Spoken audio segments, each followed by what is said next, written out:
Good afternoon, and welcome to A View from the Other Side. It's a pleasure to introduce our guest speaker, Charles Butts. Mr. Butts has nearly 30 years of experience in publishing with Time Incorporated, The Atlantic Monthly, and for the last 23 years with Houghton Mifflin Company, where since 1979 he's been Director of Corporate Contract and Copyright Administration. He's been a member of the AAP Copyright Committee since 1975, and he was chairman of that committee from 1978 through 1981. He's a member of the Ad Hoc Committee of Publishers, Authors, Representatives, and Educators to develop fair use guidelines for classroom copying. He was a member of the Advisory Committee to the Register for the first 5-year review of Section 108I. He's a member of the UNESCO WIPO Working Group to develop author-publisher and publisher-to-publisher agreements for developing nations. He's treasurer and member of the Board of Directors for the Copyright Clearance Center. Mr. Butts is a graduate of Middlebury College in Vermont, and he resides in Lexington, Massachusetts. Please give a warm welcome to Charles Butts. Right on here.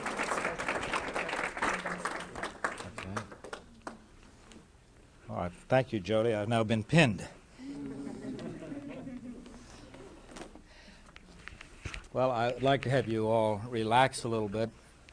This is not an intellectual exercise. We're not going to do to you today what we ask you to do intellectually from Houghton Mifflin roughly 600 times a year when we ask those of you who are examiners to examine our books, our TX forms, and accept our applications for registration.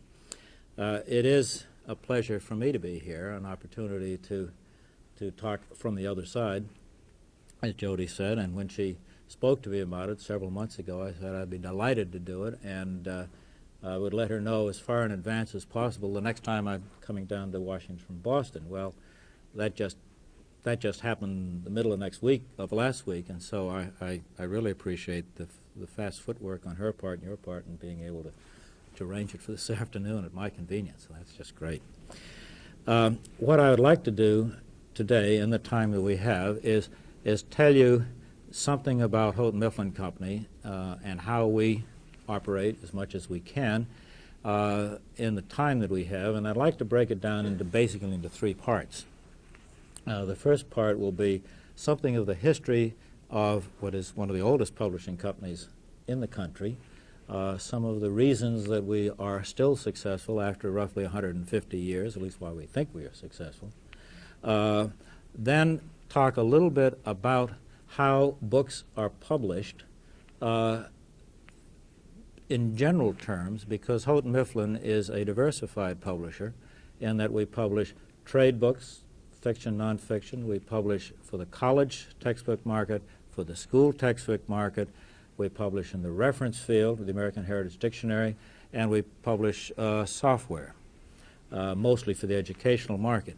And I'm sure I don't need to disabuse any of you of the theory or the understanding that all of these different kinds of publishing activities are quite different from each other. Publishing is not a great big amorphous mass in which everybody does the same thing no matter what kind of books they're publishing.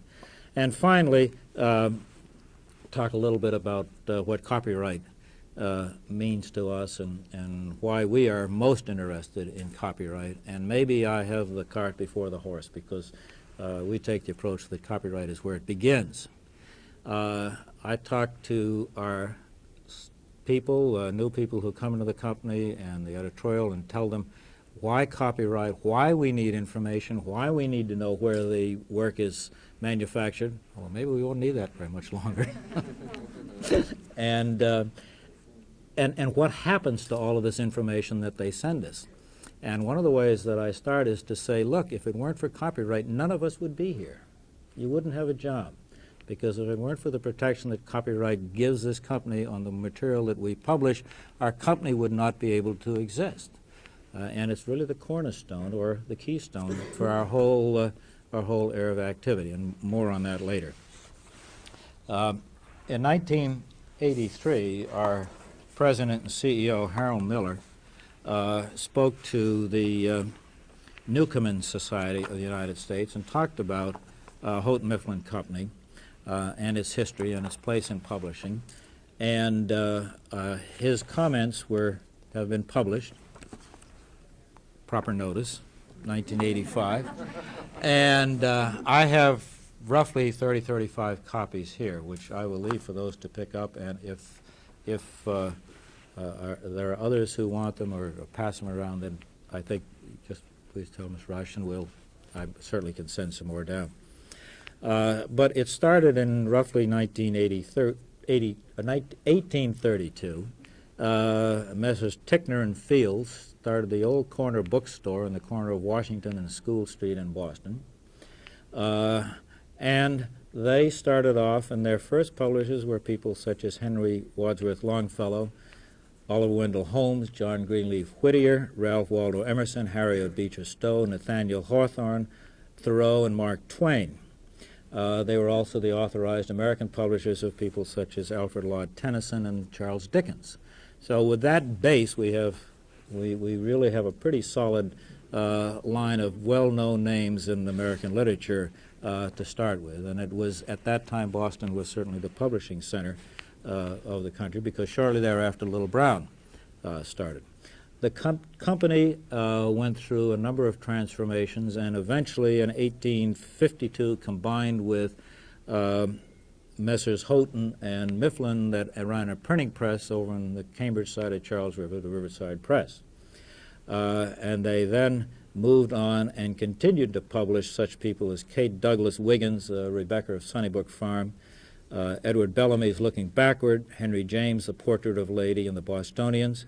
And they started an educational division and began to publish the Riverside Literature Series, which quickly expanded and grew, and still many of them, notably Evangeline, are very much in print and are very active. I think that was the first title, the first published title, and always the bestseller in the series, along with Whittier's Snowbound, and, well, a number of others. But not resting on laurels, they moved ahead, and in the early 20th century, we published people such as Esther Forbes, Johnny Tremaine, Henry Adams, Samuel Eliot Morrison's Maritime History of Massachusetts, Willa Cather, Amy Lowell. I see sparks of recognition from some of these names somewhere. And then, as we continued to grow in that area, we developed publishing by a man named Lewis Terman, whose measurement of intelligence was the beginning of the whole IQ approach, and the standard by which during World War I the government used Terman's materials to test men entering the Army. After World War II, we published Churchill's The Second World War, that whole series. And we also have published Mein Kampf by Adolf Hitler in the 30s, and so we really had two of the major opponents of World War II on our list. Incidentally, all of the royalties from Hitler's work go to the Government Office of Foreign Litigation.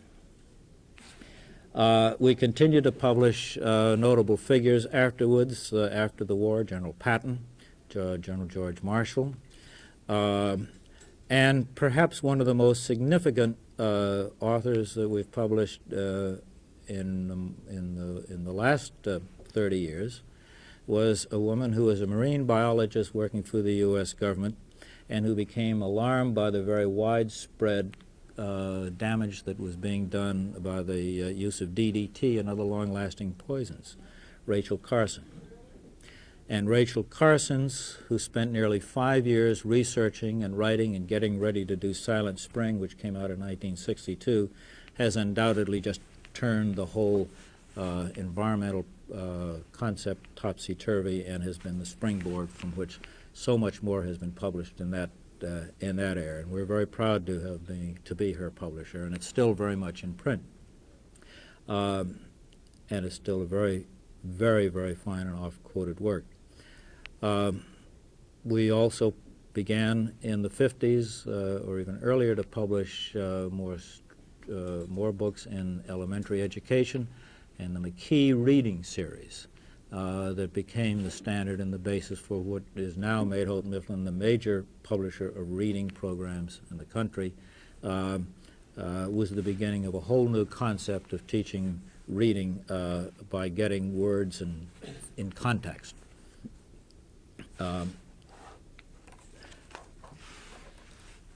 We have continued to publish children's books, H.A. Ray's Curious George, Chris Van Allsburg, who's won 2 Caldecott medals recently, Scott Odell, Paddington Bear books. I don't know whether J.R.R. Tolkien is children's books or adult books, but we are the American publisher of his materials. Roger Toy Peterson's field guides to the birds, the animals, just about everything. The tailored gardening guides. Stephen Birnbaum's travel guides are on our list now, along with Howard Fast, Auchincloss, Paul Thoreau, Judith Rosner's August, and Margaret Atwood. In fact, I can go to Galbraith Needles, which is a name that you don't know, but Needles right now is the author of the best-selling college-level accounting series. William Durr in the reading series. David Macaulay, who does those wonderful books on cathedral and city and those picture books that you see in art museums literally all over the world. They're in castles in England and Scotland and cathedrals all over England, as well as here. Names that, if you were to look into your files, you would find Wilder and Jurgensen and McQuaig and Dulciani and Terman and McKee and Campbell, Ballou, and so forth, because these are all textbook authors that we have published whose books have been revised many, many times and who have a number of supplementary materials. And so there are any number of A or TX copyright registration forms that have gone through your hands. They're not household words, but they would be known to you. And the point that I'm trying to make here is that our philosophy of publishing is that the only assets that we really have are our authors and our relationships with our authors. Sure, we have tables and furniture and typewriter and that sort of thing, but nothing else of any real value. And the only thing we have of value is our author, and we prize our author relationships very highly, and we deal with our authors as intelligently in all areas as we can, regardless of the area that we're publishing in. As is mentioned in this booklet, it was very helpful to us in 1978 to have established that relationship when there was a, quote, unfriendly takeover attempt in which one tried to gain control of Houghton Mifflin Company, which is publicly owned. It's on the New York Exchange, but it is independent. It is not a subsidiary of any other major force.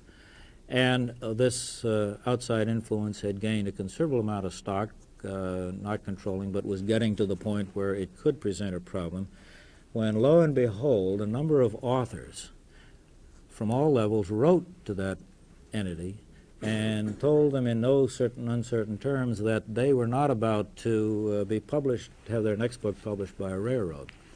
And it was at that point that we bought back the stock that this entity, not person, this corporation, had acquired.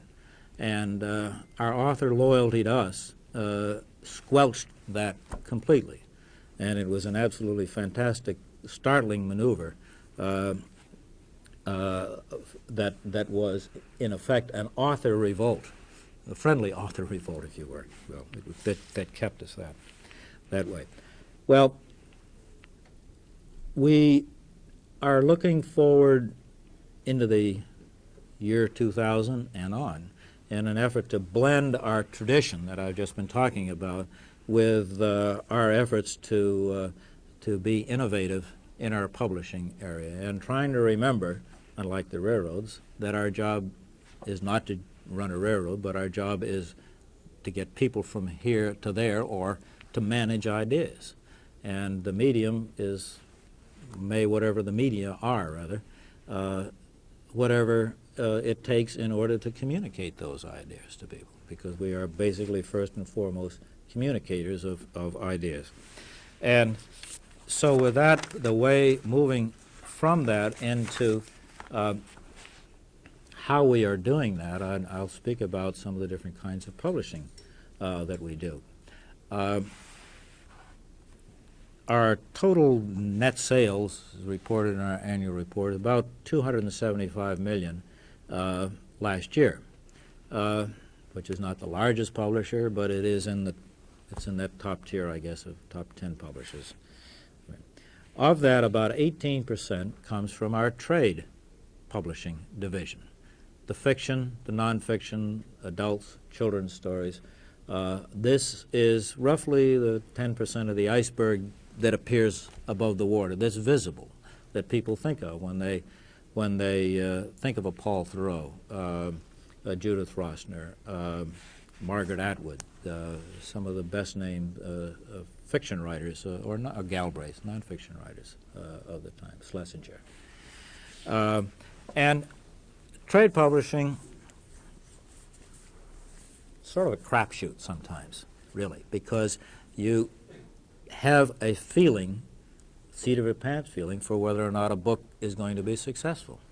And you do that on the basis of what the author has prepared in the way of a beginning manuscript or notes, or what the literary agent has told us is going to be successful. And you do your very best job to take this work, which has been created in advance by the author, using the promotion available, facilities available to the author's name, the reputation, and sell not only the hardcover book that we would publish first, but also the subsidiary rights, the paperback, the book club rights, and so forth. And in publishing, trade publishing, there's a great deal of imagination necessary as to how a work is to be presented, both visually and through promotion effects. The staff of a trade publisher, at least in our case, is not a large staff. It is unfortunate, but the situation has developed in which it is virtually impossible for us or any other major publishers to accept unsolicited manuscripts that come in over the transom. We've all heard this story. You've heard it from the major bookstore chains that they won't carry an unsolicited, an unknown author's work initially. This presents problems for us, for them, for everyone in the market, but this is what has happened to the market. Therefore, as I said, the staff no longer has what used to be known as first readers, who would spend all of their time right out of school reading manuscripts, or reading enough into manuscripts to make a decision as to whether or not they could write a précis and send it on up the line for a second or more detailed reading. It is unfortunate, but it just doesn't happen that way as much anymore, and that is discouraging for any budding authors in the audience. But don't give up. Someone will break through somewhere. College publishing is more managed than trade publishing because college textbook publishing is designed or are published for a specific market, a specific need. Our people will tell us that the people who teach introductory psychology out there are not happy with what they have available for them. And there is a need for a new textbook that takes a new approach. Our sponsoring or acquisition editors, along with our sales force, will go out and try to find someone who is not already signed up by someone else, who has a successful track record of teaching psychology, or has some new ideas, or has some ideas that meld in with what our people believe to be the right approach to teaching this particular subject. And then we will contract with that author to develop a book with our guidance, but in many cases, with a single author textbook, he or she are pretty much on their own, or maybe an author team, pretty much on their own in order to develop it following certain patterns which have been discussed back and forth. And it certainly is not a unilateral project that in which is done in isolation, because in all of this publishing area, and much more than in trade, there are a considerable amount of interaction between the author and the publisher all the way through. We are in the process of doing a new author contract, and part of that author contract is going to be a series of a Schedule A, which has to do with interaction and delivery and review and acceptance and satisfactory and rejection and redoing and so forth, back and forth, in order to hone this into the marketplace. But the college, the people who work in the college area are the salespeople, of course, as in any activity, the promotion, advertising, the sponsoring editors, and the editorial people in-house who work on the manuscript very well might have had teaching experience, have had experience in other publishers, preferably would have a degree in the discipline in which they are working, but also have a good feeling for organization, for organization of a work, presentation of an idea in order to accomplish what the book intends to accomplish, recognizing that it is a package that starts off with the beginning introduction. And think of your economics textbooks. You study fiscal policy and the origins of the barter and exchange system and carry it right up through the Keynesian theory and so forth up until today. And it's very hard to separate one chapter and take it out and put it in isolation, because it is a coordinated course or program. In our case, college is about 17% of our total sales. At Houghton Mifflin, I mentioned the American Heritage Dictionary, which is a fascinating project that we have published with the American Heritage Company since 1969. Recently, we bought them out completely. We now own it. We have had a number of spin-off dictionaries, children's dictionary, youth, school, elementary, picture dictionary. We now are in the electronic area, and that we are publishing and have available several databases. A spelling corrector is one, and a spelling verifier is another. And we license word processing manufacturers, OEM people, to use our disk, our spelling verifier or corrector hyphenation in their machines as part of their program. And this is an area in which we now have most of the major word processing people under contract to us. We are working with LaRousse on some foreign language databases to do some of the same thing in both Spanish and in French. And that's a very exciting new area, and that's why I say publishing is really, from our point of view, no longer paper and ink and cloth and glue and that sort of thing. I would say the biggest for the last, and that's our school publishing business, which is 65%, or, as shown in our last year's annual report, about 175 million of our total of 275 million. We are a major publisher in the elementary area in reading, elementary and secondary mathematics, social studies, history. We are now developing in business education, thanks to some very, very nice recent statewide adoptions that we've just picked up, Texas, and foreign languages. Some in science, driver education, some of the other related areas. Here you have a completely different kind of publishing activity from that goes on in the trade area. In that the initiative on whether or not an educational program to be published begins with our company. We believe that there is a need for a new book in health, a new program in health.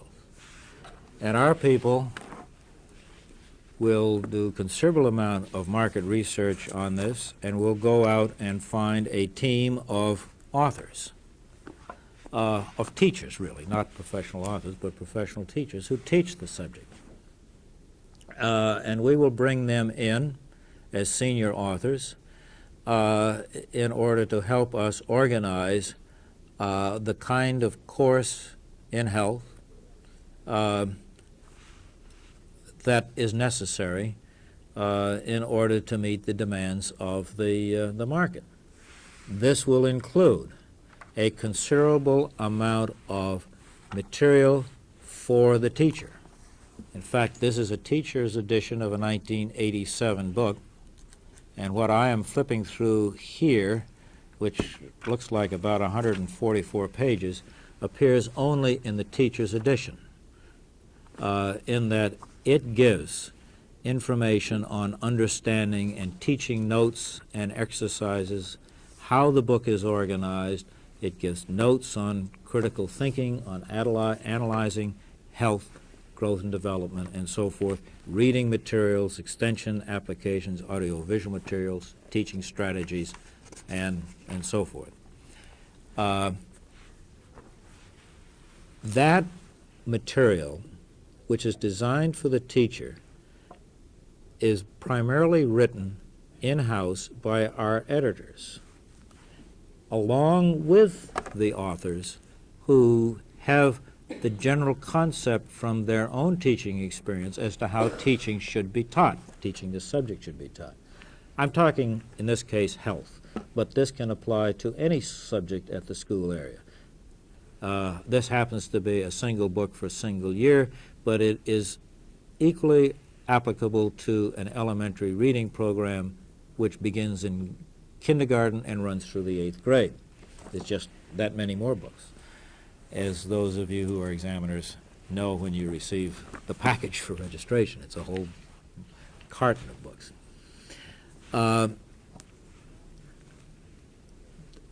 The fact that I said that most of this is done in-house should tip you off to the fact that most of the in-house editors at Houghton Mifflin Company and the school division have had teaching experience.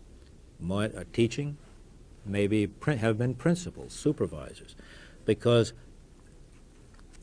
their job is to bring to this book their experience on how they taught this particular skill. And their interaction along with the author's interaction is what develops a successful textbook program. In 1984, our annual report featured our authors. That happens to be Roger Torrey Peterson on the cover. In 1985, our annual report didn't feature our authors, but featured our editors. You can't see it, but this person here is the editor-in-chief of our elementary reading program. This is an editor in our college program. And there is a considerable amount of understanding between the two, and it is really a teamwork effort all the way through. We will have, particularly in our school textbook field, senior authors, and then we will bring in teachers to teach and to provide an exercise on a particular skill. I can perhaps best explain this on a grammar textbook in which the skill to be taught is how to describe a subject, or an event, how to describe an event. And a teacher we will bring in, and she will be assigned setting up an exercise, an example of describing an event. We use work-for-hire agreements for that, which is a whole nother talk, which I could get onto someday, right? Yeah. But a work-for-hire agreement in a school textbook, building a managed textbook program, is a very useful tool, contractual tool for publishers to use. And we feel a very essential one to have available to us because of the machinations and changes that a contribution go through before it is finally published. Example, describing a skill. On a elementary language arts program, we want to describe the skill of describing, or use the skill, teach the skill of describing something. And the contribution said that let's pretend you're in Washington, D.C., out near the Washington Monument, and creatures come in from outer space and land in here. You describe what you saw as though you were writing an event, describing it for somebody in a newspaper story. We couldn't use that because the school systems out there say there are people who believe in creatures from outer space and you might offend them. And secondly, that's one of the more harmless ones, taboos that we have. And secondly, it is a no-no to have anything happen in our nation's capital that would endanger the leaders of our nation. You can feel comfortable about that. So our in-house editor changed the story. Let's pretend you're standing on the banks of Loch Ness and the Loch Ness Monster appears. You saw it, describe it. It teaches the same skill, but it has to be redone by our people in-house who understand not only this process and the need to teach this particular skill, but all of the other implications and all of the other pressures that go into building a book, pressures that are put on us by our customers and their demands, as well as the place of this skill in the whole process of teaching.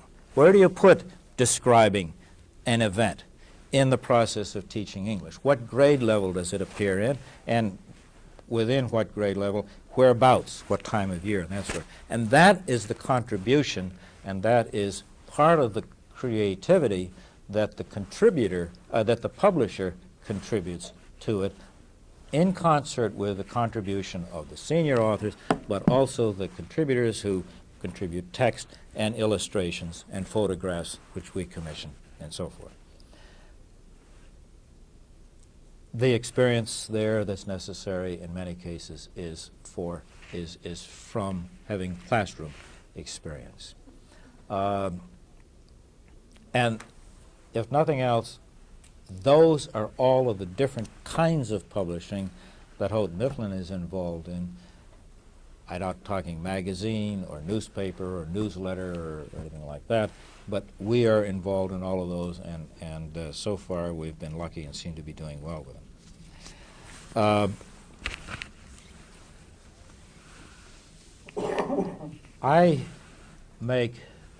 mentioned earlier, a presentation we try to get around. Wendy Hawks, who's our copyright administrator, and so some of whose name you see on our copyright certificate, TX forms, along with her assistant, Beth Powers. And I try to talk to the new people in all of our editorial divisions once a year, to, as I said, to bring them up and tell them why we need information. And I have a little overly simplistic gimmick that I use to tell them why copyright is important. And I go back to my New England background, where up in New Hampshire particularly, there are a number of bridges over the streams that are made of granite blocks. There's no mortar in those bricks at all. But you'll see these going out, and here's an arch bridge. And I will say that one of those blocks is art, and another is editorial and marketing and sales and accounting and finance and production and what have you. But then right in the very middle is the keystone block, that if those of you who can remember your physics, holds the whole thing together. And if you pull that keystone out, the whole damn bridge is going to tumble into the brook. And from our point of view, that keystone is copyright. Because if that copyright were not there, as I said earlier, there wouldn't be anything, any basis, any incentive, frankly, for us to stay in business. And so we have that as a very critical part of our whole approach to publishing. We have in our author contracts a legal obligation, in most cases, to protect, well, in all cases, to protect the copyright, and in some cases to register the copyright. We feel very strongly about that, which is why I have been involved at the company's instructions in the Copyright Clearance Center, which is primarily, as you know, scientific technical journals. At this point, there are no Houghton Mifflin kinds of publications involved because the CCC is not equipped at this point to handle them, but nevertheless it is very much involved and concerned in our overall concern for copy of the industry. Well, shortly after the copyright law went into effect, added a statement on our copyright page which we refer to as a statement on copying restrictions. It follows our copyright, see in the circle, 1987 by Houghton Mifflin Company, all rights reserved. And it reads, "No part of this work may be reproduced or transmitted in any form or by any means, electronic or mechanical, including photocopying and recording, or by any information storage or retrieval system, except as may be expressly permitted by the 1976 Copyright Act, tip of a hat to fair use, or in writing by the publisher. Request for permission should be addressed in writing to Permissions, Houghton Mifflin Company, 1 Beacon Street, Boston, 02108. And we felt strongly that simply to say no part of this work may be reproduced, etc., etc., etc., period, is wrong and it's misleading. And we felt, therefore, that we had to have that kind of statement, which we don't call an interorum statement, but we think of as a helpful statement to our readers, primarily teachers, that we hope tells them, or at least tells their school's legal counsel, that there are situations in which they may copy. We go even further in books, school textbooks, in which there are black line masters. Now, black line master, I don't know term. We used to publish these horrible ditto masters that give you a purple thing, and you have to do liquidy business, and nobody liked them at all. And we began to get requests from people say, we now have a Xerox machine in the company. Is it all right if we put those ditto masters on the Xerox machine? And we would say, sure, because our purpose is to have them reproduced. All right. Well, now we are putting, so then what we began to do was to bind into some teacher's editions, and this one doesn't have it, some pages of exercises, fill-in exercises, that were intended to be photocopied. And they are printed in good, solid, heavy black, and therefore they're called black line masters. We put a short copyright notice on each one of those pages, and we tell the teacher in the text that those are intended for her to use in for classroom use. So we will say, all rights reserved and so forth, no part, except that those pages which are designed to be reproduced for use in the classroom, along with the Houghton Mifflin textbook, you may copy at will. But you shall not, they are for use in your own classroom, something like that. In other words, we don't want school district A supplying the rest of the country from their own machine. In the area of anthologies, in which we have a lot of material that is copyrighted material belonging to others that we have used with permission, and our permission covers only use in our anthology, we include what we think and is proving to be a helpful statement that please look at the acknowledgement page, and when you see it belongs to some other publisher, then you're going to have to write to them. Interestingly enough, and that's going to bring up an issue sometime in the near future, particularly in the Copyright Clearance Center, in terms of the right of what happens if I put my book into the Copyright Clearance Center, which says that anyone who's a member of the Clearance Center can copy it, but in that book there's copyrighted material that belongs to someone else. I don't know whether when you both were up at Salem here recently, whether or not they got into that discussion, but it is of some concern if we got permission to include something that belonged to copyright owner ABC for use in a school textbook, and then we grant permission by way of a license through the CCC, which goes beyond the original permission that we obtained. What is our position vis-a-vis that publisher?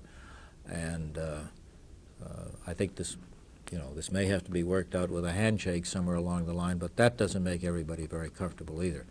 If anyone has any great ideas along that line, I know a number of publishers who would be very pleased to hear about it.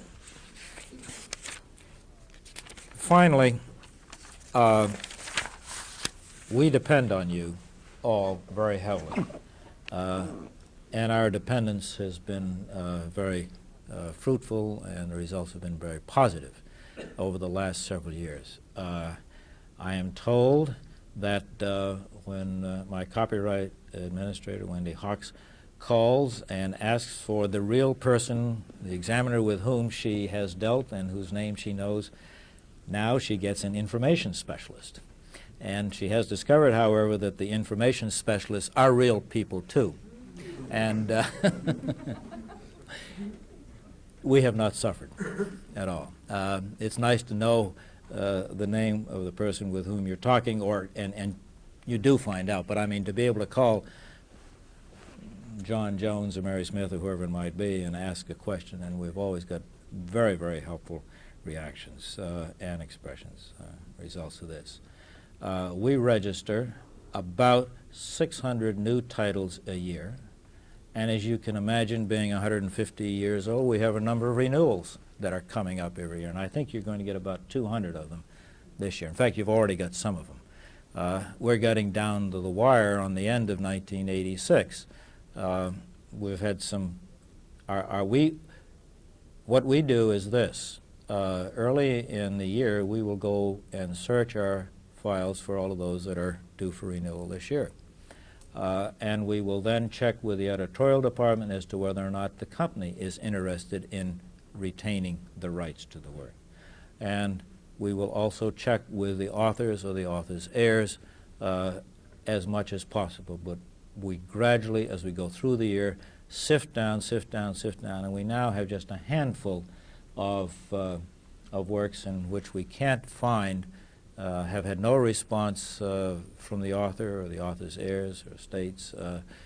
We've had letters returned as being undeliverable, and we will have to make a decision on some of these as to whether or not we can or need to or should renew. And most of them we will renew just to err on the more conservative side. This year you will have more than the average number of new applications because we are doing a revision of the Iowa Tests of Basic Skills, which we publish. And that has many, many components, as some of you know, with all of the skills and the norms and the pupils' books and the teachers' materials, the tester administrators' materials, and that sort of thing. But that goes in cycles. The Iowa Test is one of our major Iowa Test of Basic Skills. I didn't talk about testing at all, but that Lords Thorndike, Stanford Binet, Iowa Test of Basic Skills are major programs of ours. And they're published now by a subsidiary of ours, Riverside Publishing Company, which is in Chicago. We also, a few years ago, reinstituted the name Tickner and Fields and took Chester Kerr, who had retired as being the head of the Yale School, University Press, and set him up to publish some classics, long-lasting kinds of books, and that is now an ongoing publishing house located on Vanderbilt Avenue in New York. Our concern are a concern of ours and of all other publishers, and Mr. Ullman referred to it in a speech to the ABA recently, is the copyrightability of compilations, especially those compilations that are in electronic form. We're not quite sure of our status or just what all of those are, and this is an issue not between us, but among us, I guess, is a better way to put it. Jody, that really is in a nut. You know, I feel a little bit like sometimes like the college senior who's taking a blue book exam at the end of the term in ancient history. It's usually a 2-hour exam, and she looks up and she says, "My God, only 10 minutes to go on. I'm only in the Middle Ages." You have an awful lot to talk about in publishing. And in many aspects of publishing, and I've just really sort of given it all the broad brush treatment, and I appreciate your attentiveness. But now, are there any specific questions? You were, yes. Yeah, go ahead. Could you differentiate, Charlie, what kind of rights you take for what kind of work? Like trade, do you take assignment of all rights? You said that you use workmen for hire in the elementary, but what about in the college? Okay. In trade publishing, generally speaking, the only rights that we get are the print rights, let's say the hardcover rights, and then the right to negotiate for paperback edition. What about public displays? Not generally in trade. That has not come up that I know of. We do not get motion picture rights or dramatic rights or something like that. In college, we have our college author contracts are typically grant of right contracts. So you would show the author's name on the TX form as the author. And we do ask, and our standard college contract then does go on to say that it is a grant of all right, including copyright. And then we list, just on our contract, is it 106? What? Yeah, the 106.5. The 106.5 items. We just verbatim put those right into our contract. In school, we now have 2 standard contracts. Author royalty contracts. These are all royalty contracts. One is a grant of rights contracts, which again is all rights, and we use these for our senior authors, or the authors of a whole program. But we also have a standard pre-printed work for hire contract, which is a royalty contract, and in which we pay advances. Remember, there's nothing in the copyright law that relates to compensation. There's nothing that says you can't pay royalties on a work for hire. Are you unusual in that area in granting royalties as opposed to a flat payment? I don't know. I haven't. You would know better than I. You will see. You can tell if you look at our TX forms as they come through, obviously, by showing whether or not Houghton Mifflin is the author or an individual is the author as to whether or not it's a work for hire agreement. And I have not asked other publishers.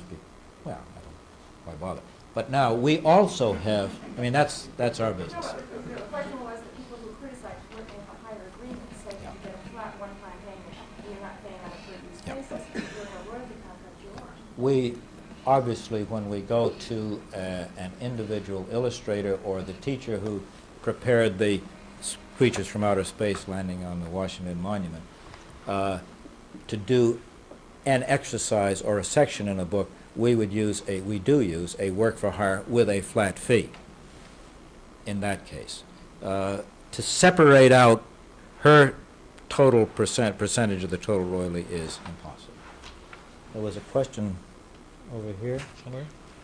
Or somebody else? Yes.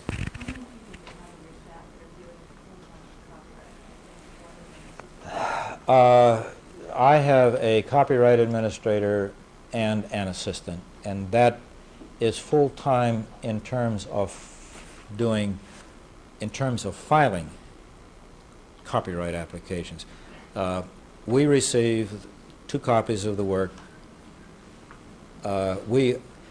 We also have our editorial people provide us with all of the basic material, the copyright, what we call a copyright information form.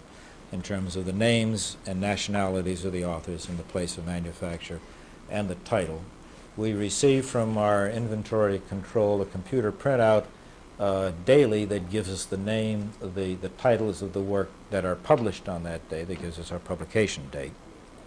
But so really we have two people on the front line, but then we are part of the legal department, and then I and the copyright administrator and some of the lawyers, as well as outside counsel, deal with questions about copyright. We have established copyright guidelines, copyright notice guidelines, and copying restriction guidelines, and those are distributed on a general basis to all editorial people, and they are in our author guidebooks and they are in our editorial division guidebooks as to they must have a copyright notice on all items. And when we have a workbook that has perforated a consumable workbook that has perforated pages, we require that there be a short form copyright notice, see in the circle name, maybe HM Co. and year, on each piece on which there is printed material, so that when it becomes separated from the book that has the copyright notice on the page, there's no innocent infringer excuse because this is out here floating around by itself. Yes? Have you had any instances or could you tell us about the entities that you've been involved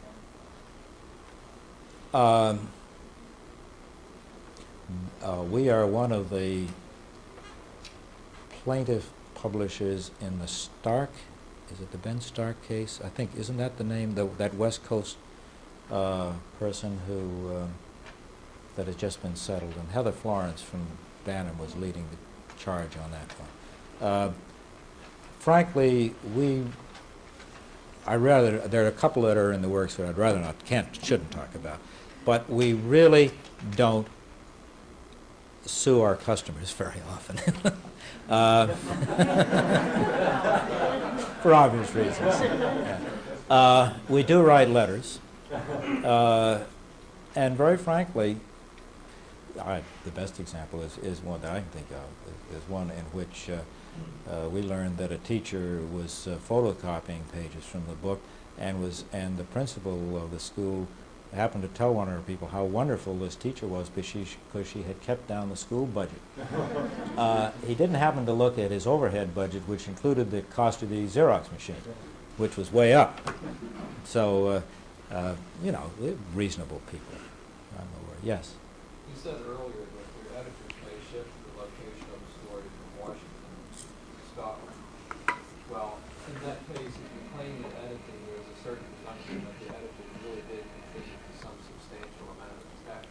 You mean the author or the editor? Well, I may have misunderstood, Yeah. but I thought you said that the editors may shift the scene of a story Yes. from Washington to Scotland, which would take some rewriting, I would assume. Yeah. In the Loch Ness Yeah, Park sure. example. Yeah. So if you claim on an application some text, editorial revisions, and that sort of thing, your editors really do then contribute to some fair, substantial amount of text. That's, apart from what yeah, others do.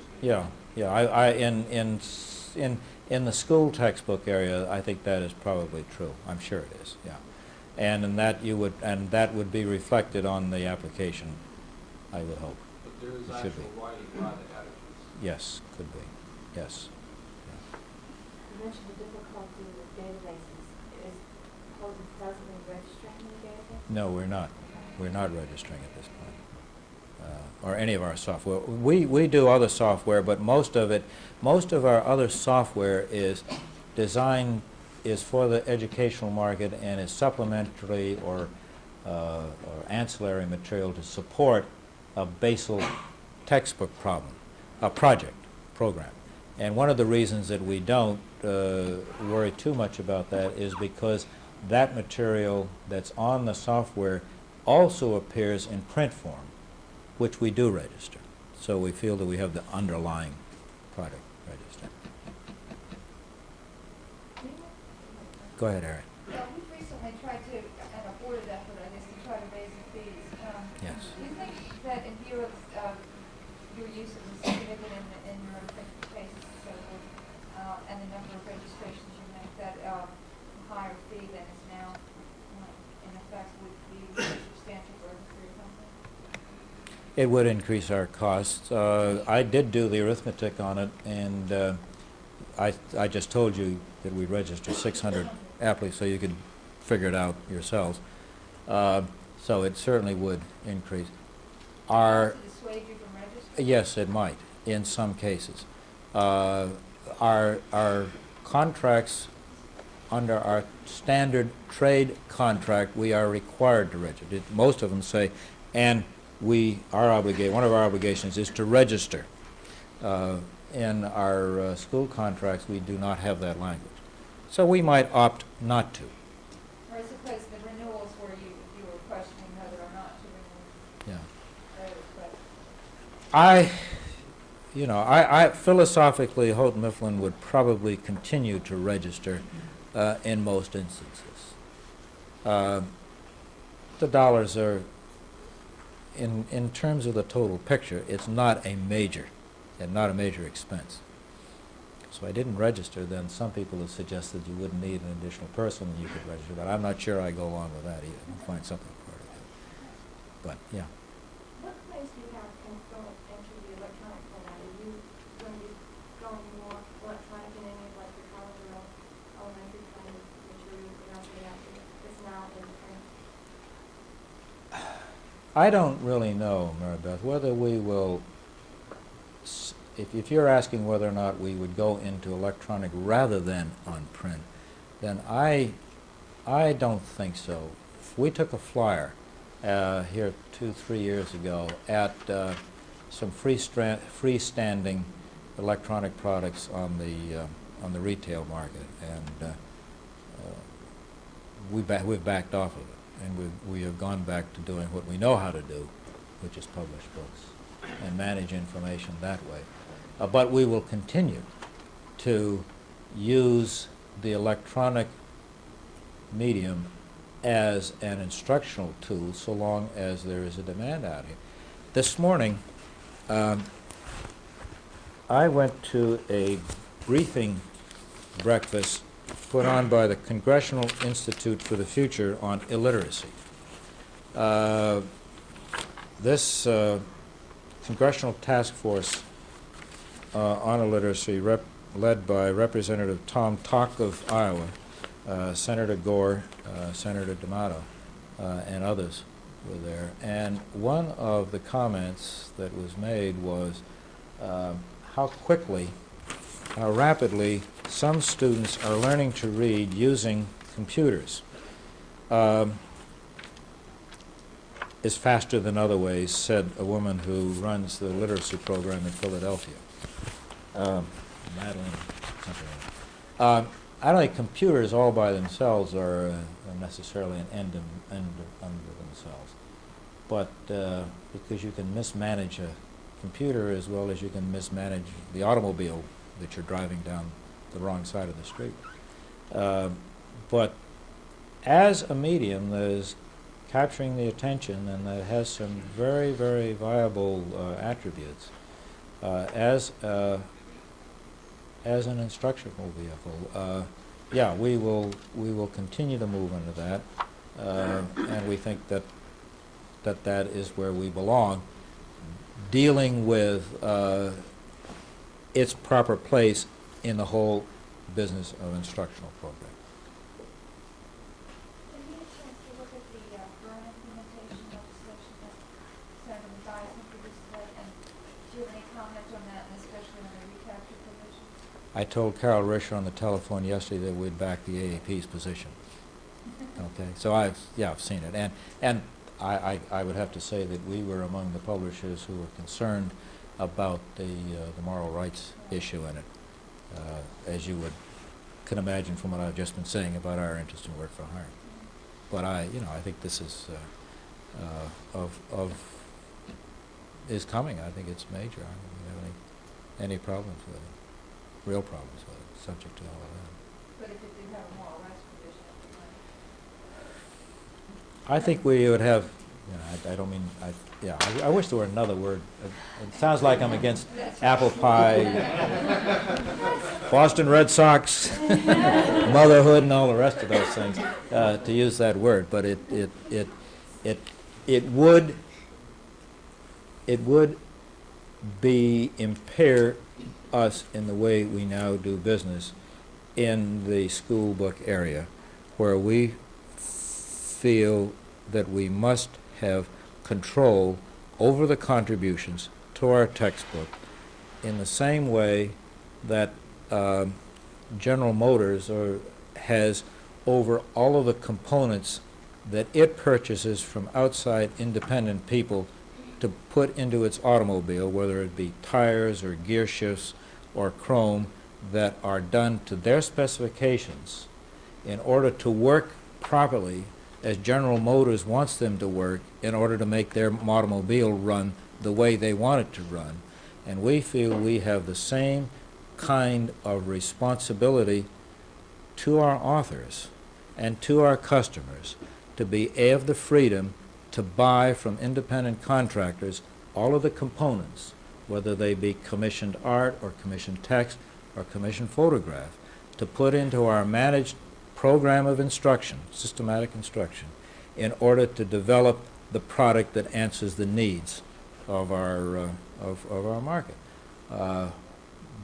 There are those who would cringe because it sounds as though I'm moving away from the creativity aspect that has sort of been the landmark of the trademark of the intellectual property creative issue, but the creativity is in coming up with the concept and the need and the kind of program we think that does it. So that's where we would have no difficulty with our trade book field, and very little with our college book field, except to the extent that we use a work for hire agreement there to develop supplementary material, particularly in programs such as accounting, where you have all kinds of worksheets and materials that are used for people who are studying accounting to use in a classroom situation. Yes? Something I've always been curious about, when publishing websites,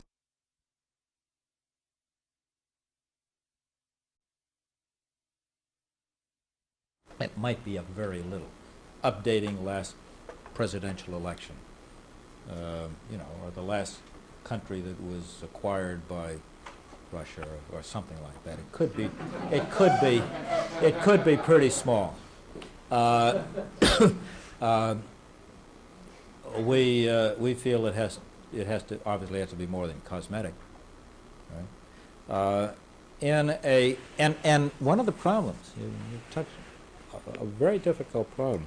If you have the leading, let's say we have the leading textbook in health, only because I have it. We don't. This is a brand new work. This is not a revision. But let's say this became the leading textbook in health, and schools now demand a 3 or 5 year revision cycle. So 5 years from now, we've got to come up with a 1992 copyright. You're on a winning horse. Don't change it. But you must change it. And you must do more than just change the cover, because you have to have a 1992. How little can we get away with, or how much do we need to do? And you're really in a catch-22 situation on that, and it's difficult. I can't give you any quantitative answer to that. I think it's it depends on the field. In an area like health, you probably would have no problem. Yeah. Because that changes a lot, changes things. Yeah. But in an area of history, social studies, Yeah. it's almost Yeah. But For also, example, from our perspective, we're concerned, the examiner's point of view, that there's actually too few words, too many text. I don't think we have to worry that there's that little. We can take your word for it Yeah. when you say revised Yeah. edition. I felt that was what you were saying. Yeah. we won't question it. Yeah, I This is, understand. you know, If we were doing this book now, in view of what's been going on the last few weeks, we might have a stronger chapter on drugs, for example, and that would be a legitimate update, the revision aspect of it. Yeah, I got your. You said that trade publications are always a gamble. How often is the gamble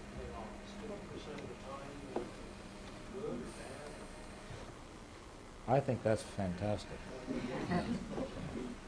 Um, we publish a lot of poetry. We feel that that is one of our responsibilities as a responsible publisher, to contribute to that particular body of literary material. And we don't publish a lot of schlock, junk, either. But we do count on having a Margaret Atwood's Handmaid's Tale hit the New York Times bestseller list, or Judith Rosner bestseller list on a regular enough basis to let us do that. Now, we also, I should mention this, I didn't emphasize it, we also have a fantastic backlist. And I read to you, the Roger Torrey Peterson books are a great backlist. And we are now publishing some of those field guides, or we'll soon be publishing some of those field guides, in a first guide, which is a small pocket size, not quite this shape, but like so, pocket size booklet that you can put in your hip pocket or in your coat pocket when you go out on a bird watching or wildflower or trees or something like this. $3.95. They have color. They have the principal birds. They don't have every variety of sparrow in it, but for most of us, they are a first guide. They're an introductory guide. We're recycling some of that backlist. We now have our own trade paperback publishing program, in which 2 or 3, 4 years after publication of the successful hardcover edition, we publish it in paper at a somewhat lower price. It's not mass market paper.